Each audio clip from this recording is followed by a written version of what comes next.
Mahigit 700 pamilya sa Barangay Tambunan 1, Talayan, Maguindanao del Sur ang nakatanggap ng tulong na bigas mula kay Member of Parliament Dato Michael Mintimbang bilang paunang ayuda sa mga residenteng naapektuhan ng pagbaha dulot ng habagat. Namahagi ng bigas ang tanggapan ni Member of Parliament Dato Michael Mintimbang sa mga residente ng Barangay Tambunan 1, Talayan, Maguindanao del Sur na naapektuhan ng pagbaha bunsod ng malakas na pag-ulan dulot ng habagat. Ayon sa mambabatas, agad na nakipag-ugnayan ang kanyang tanggapan kay BARM Interim Chief Minister Abdul Rauf Magkakwa at kay MILG Minister Jordan Bayam upang mapabilis ang paghahatid ng tulong sa mga pamilyang naapektuhan ng pagbaha sa nasabing barangay. Actually, itong pangangailangan dito sa Tambunan, itong flood control. Kasi ito matagal na itong project. So actually ito meron ng endorsement ng DPWH sa Region 12 nung panahon pa ni Director Ibrahim. So ito validated na ito. Itong proposal na ito. So nabigay ko rin ang project proposal sa ating kagalang-galang na sekretary, si Sir Leo Magno. Pati po sa Malacanang binigyan natin sila ng kopya. So hindi lang na-implement ito dahil nagkaroon po ng issue tungkol sa flood control. So ngayon, ang panawagan natin sa national government, pati sa BARM government, lalo-lalo na kay Secretary Disu ng DPWH. So ang kailangan din natin ang intervention ng ating mahal na Pangulo, His Excellency President Bongbong Marcos, na mabigyan ng pansin itong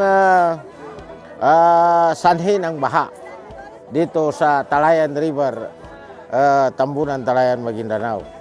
So kasi kung mabigyan ng pansin at matuldukan itong mga problema na ito, ay sana hindi na magkaroon ng baha dito sa ating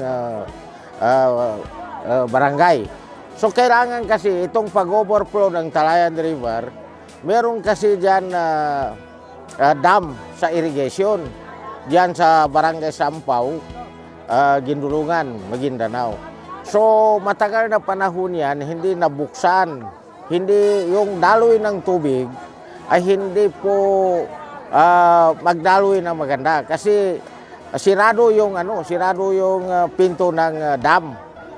So sobrang mga 10 years na, nung maalala ko yan, nung nagkaroon kami ng pagsusuri doon sa Makati, sa Dusit Hotel, so meron na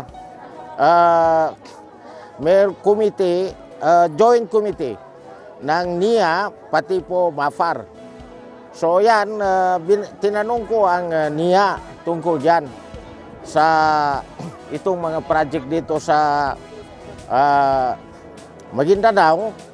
Dahil alam mo, kung matuldukan itong mga problema dito, dito ang food security.